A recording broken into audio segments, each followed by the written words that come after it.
Bismillahirrahmanirrahim. Assalamualaikum warahmatullahi wabarakatuh. Alhamdulillahirabbil alamin. Assalatu wassalamu ala sayyidil anbiya wal mursalin sayyidina wa maulana wa rasulina Muhammadin wa ala alihi wa sahbihi wa man ittaba'ahu bi ihsanin ila yaumiddin, amma ba'du. Hadirin sekalian, jamaah Masjid Al-Jabar yang Allah muliakan. Pertama, mari kita hadirkan syukur kita kehadirat Allah Subhanahu wa taala atas segala nikmat, segala karunia yang Allah anugerahkan kepada kita. Secara khusus tentu anugerah yang teragung, anugerah yang tertinggi, yaitu anugerah iman, anugerah Islam, anugerah dipilihnya kita menjadi orang-orang yang beriman kepada Allah Subhanahu wa taala. Salawat dan salam mari kita haturkan, mari kita bingkiskan kepada junjungan kita, kepada suri teladan kita, Nabi besar Muhammad sallallahu alaihi wasallam beserta keluarga, ahli bait, para sahabat, serta salawat dan salam untuk para pengikut setia hingga akhir zaman. Insyaallah biidznillah kita semua menjadi bagian dari pengikut setia Rasulullah sallallahu alaihi wasallam. Amin. Hadirin sekalian yang Allah muliakan, hari-hari dan malam-malam ini kita ada pada bulan yang agung, bulan suci Ramadan, di mana Allah Subhanahu wa taala di bulan suci ini menghadirkan tiga cara, tiga mekanisme penyucian jiwa sekaligus.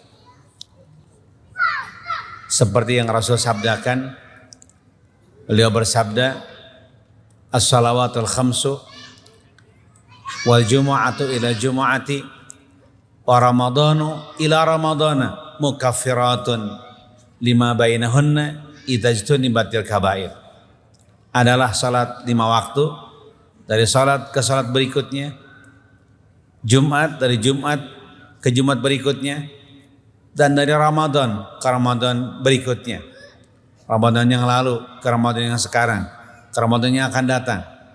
Itu adalah 3 cara, 3 mekanisme Allah Subhanahu wa taala dalam menyucikan diri kaum mukminin dengan beragam penghambaan dan zikir di dalamnya, supaya kaum mukminin hadir terus dalam posisi suci jiwa, kokoh iman, dan layaklah kemudian menjadi orang-orang bertakwa, penghuni surga Allah Subhanahu wa taala. Hadirin sekalian, kalau dirinci, salat 5 waktu itulah mekanisme harian kita. Harian sifatnya. Dari salat wajib yang satu ke salat wajib berikutnya, itu adalah cara Allah yang bersifat harian membersihkan jiwa kaum mukminin. Dan Jumat, tentu di antara hari-hari dalam seminggu, Jumat adalah hari paling istimewa. Itulah hari raya mingguan bagi kaum muslimin. Dia adalah hari ibadah. Ibadah di hari Jumat berbeda dengan ibadah-ibadah di hari yang lain. Nah, dari Jumat ke Jumat itu mekanisme mingguan, di mana Allah menyucikan diri kaum mukminin, kaum mukminat. Dan kemudian Ramadan adalah mekanisme tahunan. Dari Ramadan yang lalu ke Ramadan saat ini. Termasuk tentu insya Allah biidznillah ke Ramadan yang akan datang tahun depan. Itu mekanisme tahunan. Di mana Allah dalam mekanisme tahunannya menyucikan diri kaum mukminin, diri orang yang beriman kepada Allah Subhanahu wa taala. Tentu Ramadan menjadi istimewa karena semua mekanisme ada. Di bulan Ramadan mekanisme hariannya ada, salat 5 waktu. Mekanisme mingguannya Jumat ada, minimal ada 4 kali Jumat di bulan suci Ramadan. Dan tentu ada mekanisme yang paling agung, yaitu mekanisme Ramadan itu sendiri. Ramadan tamu yang agung. Rasul bersabda, ja'akum syahrul Ramadan, syahrun mubarak. Telah berkunjung kepada kalian, telah datang kepada kalian tamu agung. Dialah bulan suci Ramadan, bulan yang penuh berkah, bulan yang sangat diberkahi Allah Subhanahu wa taala. Iftarada alaikum siyamahu. Allah mewajibkan bagi kalian berpuasa di Ramadan tersebut. Jadi kewajiban pokok adalah berpuasa di bulan ini. Itulah kewajiban pokok kaum muslimin, berpuasa sebulan penuh di bulan suci Ramadan. Fihi tuftahu abwabul jannah. Di bulan Ramadan pula dibuka pintu-pintu surga. Wa fihi tughlaqu abwabul jahim. Dan di Ramadan pula ditutup pintu-pintu api neraka. Dan kemudian di dalam Ramadan pula wa tughallu fi syayatin. Syaitan pun diborgol, dirantai di bulan suci Ramadan tersebut. Kemudian fihi lailatun khairan min alfi syahrin. Di Ramadan ini nanti di hari-hari terakhir, di al-ashr awakhir ada satu malam yang kualitasnya, yang nilainya lebih hebat, lebih bagus dibandingkan dengan 1000 bulan. 80 tahun lebih. Semalam punya nilai 80 tahun lebih. Oleh karena itu wajar para sahabat Nabi mengejar, memburu, mencari Lailatul Qadar kapan dan di mana berada. Tentu berada biasanya di malam-malam terakhir. Kapannya Allah rahasiakan. Oleh karena itulah kemudian karena Allah rahasiakan malamnya malam keberapa, keseringan dikabarkan pada kita antara 25, 27, 29. Keseringan banget kata para ulama ya tanggal 27, maka di hari-hari tersebut semenjak hari pertama Asyur Awakhir 10 hari terakhir masyarakat kaum muslimin biasanya memburu malam-malam tersebut untuk meningkatkan ibadah kepada Allah Subhanahu wa taala. Malah mandar mudah-mudahan mendapatkan sebuah malam di malam tersebut yang kualifikasinya lebih hebat daripada 1000 bulan. Itulah Ramadan. Hadirin sekalian, secara khusus saya akan kemukakan beberapa hadis Nabi nanti.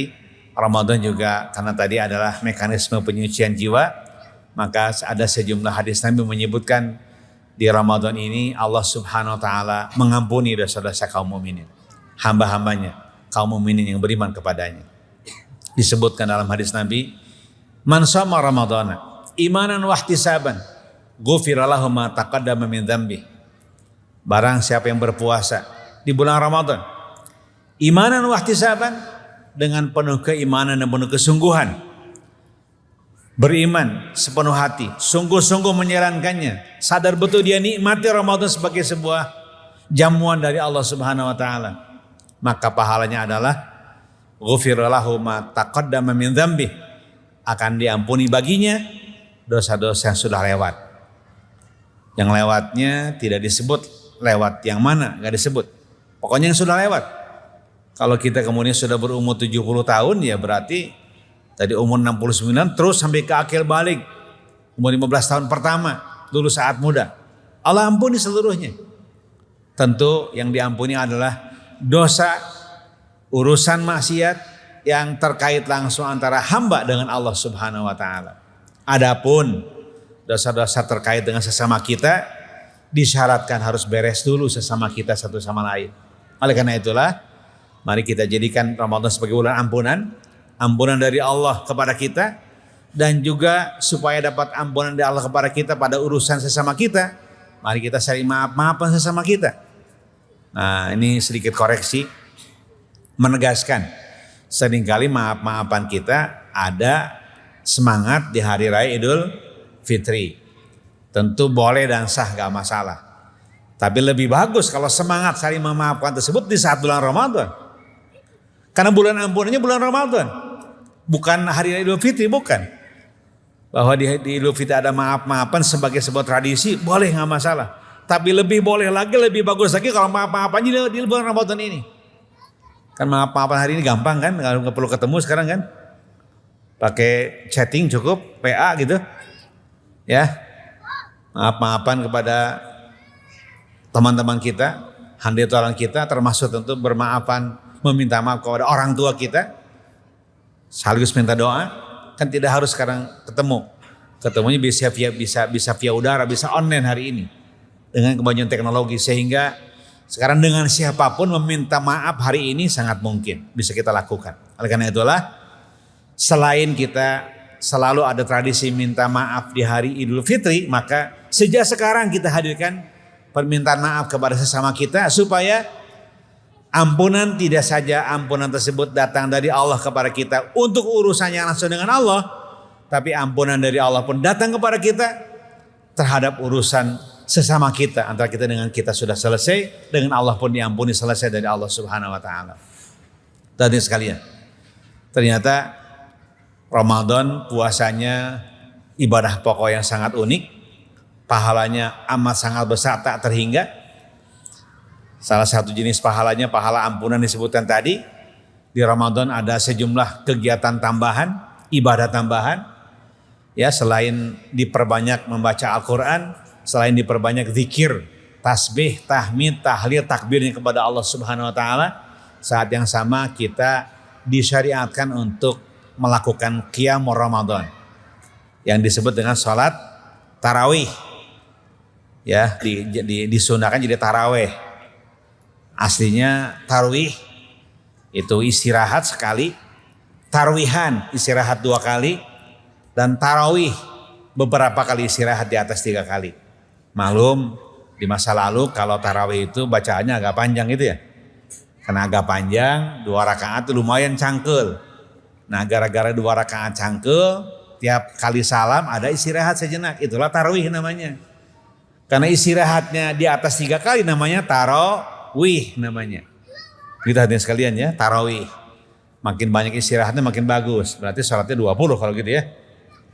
Kalau kuat silahkan ya. Saya kalau menerangkan nanti kuatan mana 23 dengan 11. Saya bisa menerangkan, pasti kita simpulannya lebih kuat yang 23 daripada yang 11. Tapi ternyata kebanyakan masyarakat kita, khususnya anak-anak muda, memilih yang minimalis. 8 sama 3, 11 cukuplah begitu. Sudah bagus, luar biasa. Gak masalah. Tapi kalau kuat, tambah lagi. Menjadi 23, nanti kalau di malam hari bangun lagi menjelang sahur, tambah lagi silakan. Gak ada batasnya salat qiyamul lail di mata Allah Subhanahu wa taala, lillahi taala, apalagi di malam-malam ampunan, di malam-malam agung di bulan Ramadan yang kita alami pada saat ini. Hadirin sekalian, ternyata di Ramadan juga ada qiyam Ramadan ya. Disebut salat tarawih, tadi saya sudah jelaskan mengapa disebut tarawih. Di hadis Nabi-nya enggak ada tarawih, enggak ada, yang ada qiyam Ramadan. Rasul bersabda, "Man qama Ramadana imanan wa ihtisaban, ghufira lahu ma taqaddama min dzambi." Barang siapa yang berdiri di malam Ramadan, maksudnya berdiri melaksanakan sholat tarawih, sholat qiyamul lail di malam suci Ramadan, atau qiyam Ramadan, berdiri sholat di bulan suci Ramadan. Man qama Ramadana, barang siapa yang berdiri sholat di malam-malam Ramadan, imanan wa ihtisaban, dengan penuh iman dan penuh kesungguhan, pahalanya ternyata dahsyat juga. Ghufira lahu ma taqaddama min dzambi, maka akan diampuni dosa-dosa yang sudah lalu. Luar biasa. Tentu ini pahala sunnahnya sudah seperti ini, sudah hampir menyamai pahala wajib.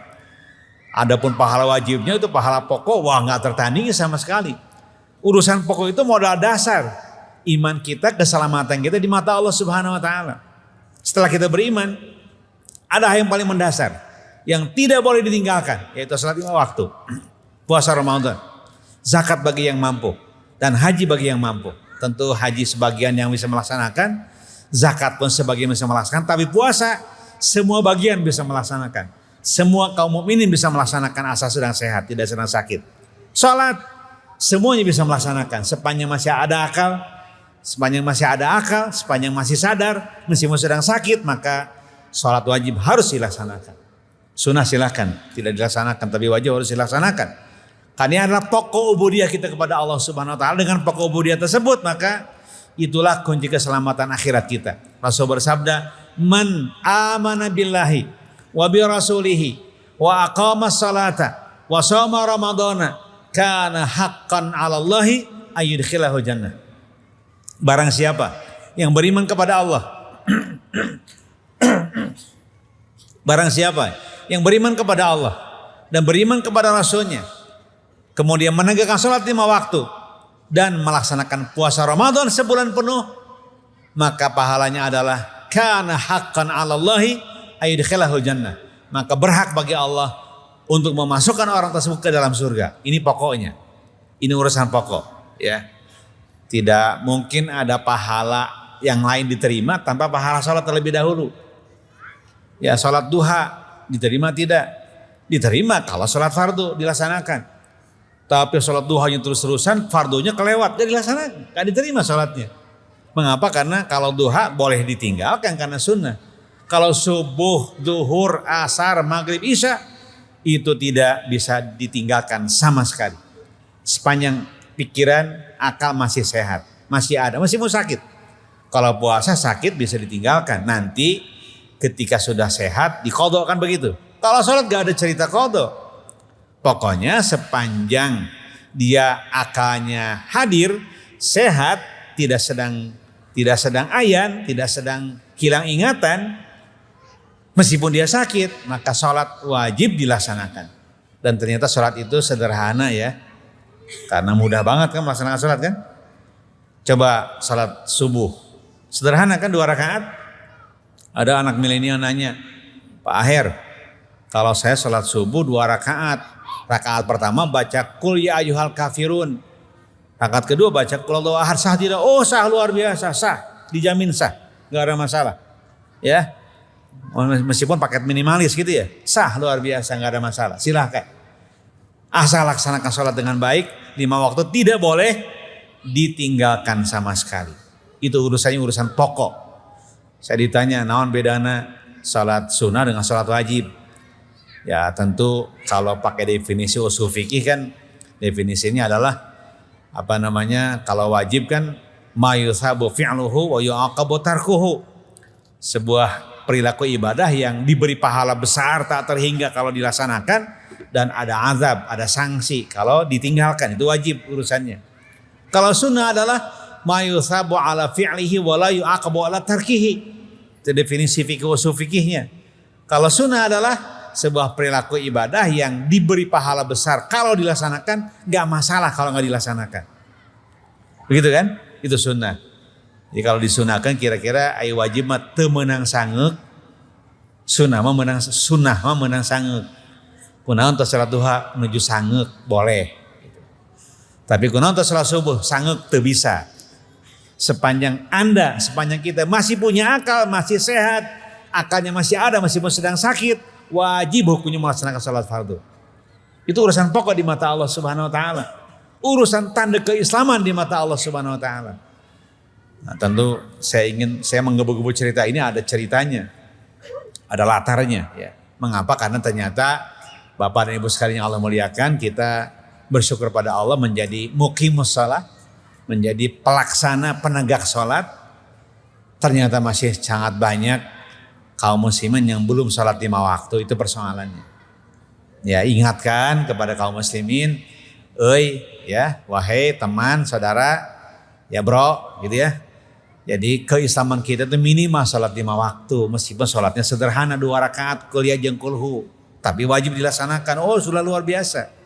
Karena cara itulah yang kemudian menjadi pertanda kehambaan yang paling pokok kepada Allah Subhanahu wa taala. Kalau sudah tidak sholat terus naon tanda keislamannya, kan gak ada. Tapi sholat kan mudah. Mudah sholat, mudah banget. Coba hitung 2 rakaat sabar menit. 2 rakaat sholat subuh versi minimalis anak milenial, kira-kira 4 menit lah kira-kira sholat subuh itu.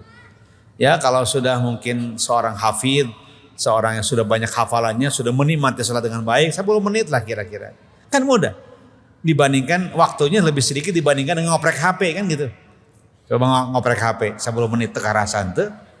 ngoprek IG, ngoprek Facebook, ngoprek YouTube. Teka rasa 10 menit. Sholat mas 10 menit ideal luar biasa. Dan sekalian mari kita hadirkan pemahaman kita secara sadar. Kita sebagai orang yang beriman punya kewajiban pokok yaitu sholat di hadapan Allah Subhanahu wa taala. Puasa di hadapan Allah Subhanahu wa taala.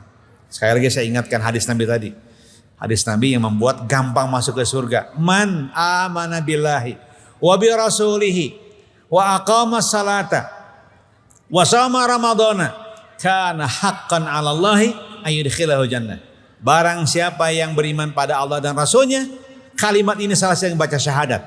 Asyhadu alla ilaha illallah wa asyhadu anna Muhammadar Rasulullah, selesai. Poin ini. Poin yang kedua, menegakkan salat 5 waktu. Poin yang ketiga, puasa di bulan Ramadan. Manakala 3 hal ini dilaksanakan, maka kata Rasulullah, kana haqqan 'ala Allahi ayyudkhilahu jannah. Maka berhak bagi Allah untuk memasukkan orang tersebut ke dalam surga. Ini sabda Rasul langsung.